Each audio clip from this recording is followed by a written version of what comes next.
A surprise, folks.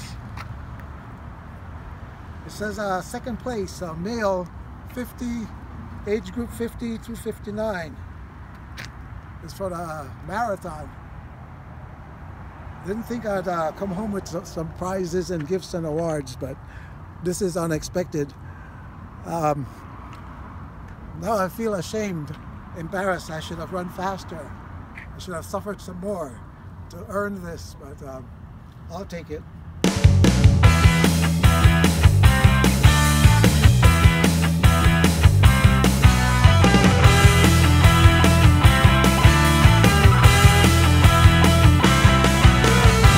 Hey everybody, how you doing? This is Gilbert, and I'm in sunny. In fact, it is 86 degrees out. I think the high today is 91 degrees out here in Corona, California, Inland Empire, in Southern California, like I said. But this is my first time talking about anything technical on this video channel. I usually don't pay much attention to technical issues and data and all that stuff. But you know what? When I was younger, I used to use a Garmin watch. Let me go back. I used to use Timex watches long before the invention of the GPS and the combination of GPS and sport watches. And the Timex watch was very accurate, and I could get up to 100 and something laps per session. And that was a feature that I liked the most, because when you're doing a lot of miles on the track, every 4 times around, you know, you get a mile, and so, well, almost a mile. And so it was important to do laps when I was on the track. But with the invention of GPS, I got into something called Garmin watches. And I was doing well with Garmin watches, had a good time with Garmin watches. But one day at the park, High Grove Community Park, I piled into the car at the end of the workout and made off for home. I drove off, and I suddenly realized the watch was not on my hand. So I rushed back to the park and looked in the parking lot, and I found my watch dead on the ground. It was smashed. Someone had driven over it with their car. Maybe they hadn't seen it, but I picked up the remnants or the carcass of a watch, took it home, and saved a little bit of money. And the next purchase I had in 2015, that was when it happened. In 2015, I switched to Polar watches. Right now I'm wearing a Polar strap. Maybe I shouldn't show you that strap because I'm getting a little fat somewhere. I don't run or walk, but I'm wearing my Polar watch. My Polar strap is the H10. I'm wearing it because I need the data, because I will try to show you something on the watch which may need my heartbeat or my heart rate, and I want it to be accurate. And it is the Garmin Forerunner. That means it's for runners. Garmin Forerunner 245 with no music. I don't want to be distracted with music when I'm running.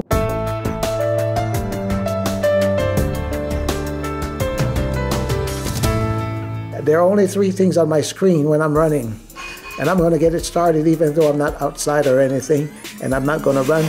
There it gets started, and it says my heart rate is hooked up.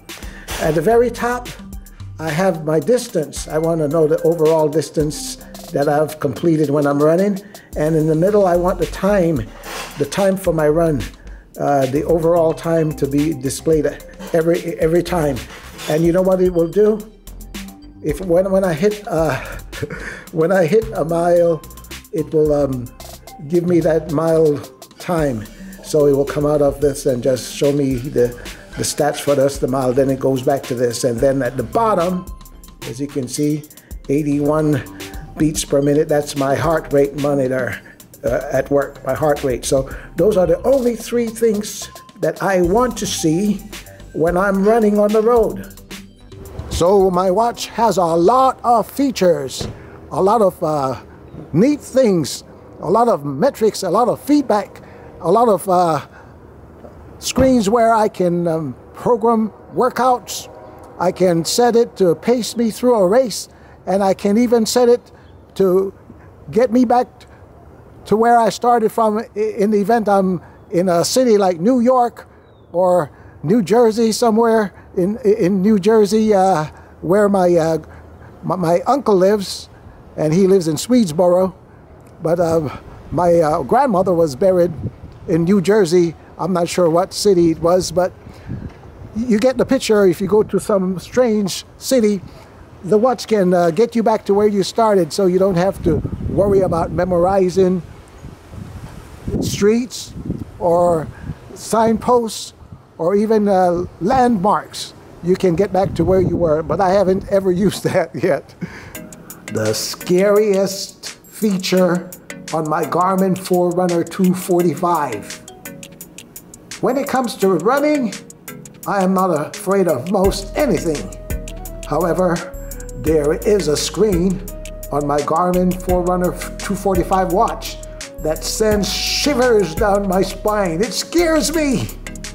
The screen is the Race Predictor under the performance feature. So let's get into the Race Predictor screen, or the feature. I use my thumb to use the back, this button at the bottom on the left, and let's scroll down. And I see a Garmin coach. It's asking me if I have a plan. I have no plan. And the last activity, that must have been something I was doing last night. And here is the health stats. All right, all right, all right. And now the performance, that's what I'm looking for. I have no status, so let me go up here and I'll click. And I see it wants me to run outdoors with heart rate twice to see my status. And it's going to scroll down. I'm using this button on the left, the bottom button here. And my VO max, it was 55, and that was taken on April 19th. It's superior. Training load is a little bit low. Of course, it's low because I don't run or walk, 72. And I'm fully recovered. No, I didn't do anything. And that's the screen I'm looking for, the Race Predictor screen. Right now it says currently on May 5th, which is today, I should be able to do a 5K in 21 minutes, 57 seconds, a 10K in 48 minutes, 19 seconds. I keep refreshing the back screen here. And a half marathon in 1:52:32, and the marathon in 4 hours, 14 minutes, and 19 seconds. And let's get out of here. And we exit. There you go. This information comes from the Garmin Support Center on the internet, on the Garmin website. The question, how does the Race Predictor feature work on my watch?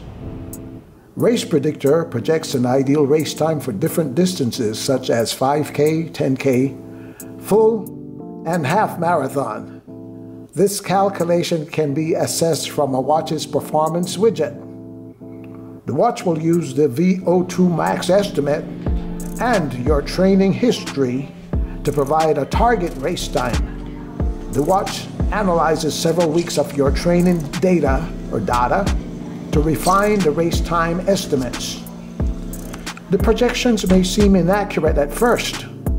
The watch will require a few runs to accurately provide an ideal prediction. These times are just predictions and do not factor in variables including weather, course difficulty, or training regimen. Can I really run that fast? One important obvious caveat, besides the fact that there is a margin of error, is that you have to be doing proper training specific to your race. let's say the Race Predictor estimates that you can do a 20-minute 5K and a 3-hour, 15-minute marathon. If you're only running 20 miles a week, going out at a 3:15 pace during your marathon would be ridiculously reckless. Perhaps it's best to think of these predictions as a lifetime goal rather than an immediate goal. The times predicted in the Race Predictor are scary. I know, I know that I cannot run that fast. For example, my best mile in 2021 was 5 minutes 59 seconds. And my Race Predictor was telling me that I should be able to do a 5K in 17 minutes 49 seconds. That is at 5 minutes 44 minutes per mile pace. That's way, way, way faster than my best mile time. I can't even imagine running that hard. But maybe I could if I bought into my watch's prediction.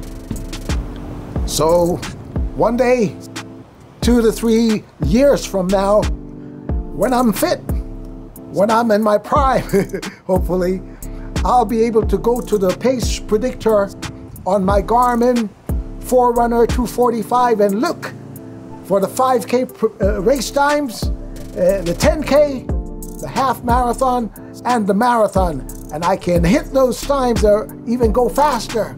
Then I'll be a super, super, super champion. Countdown in exactly 2 weeks, 14 days, I will be seeing the people at orthopedic at Arrowhead Regional Medical Center for a consultation for my left knee, the fractures in my left knee, and for the situation with my left hip. I don't know what the situation is with the left hip. My doctor hasn't told me after we got those x-rays. I haven't heard anything, but it's on the menu, it's on the schedule, the visit to orthopedic. So in 2 weeks.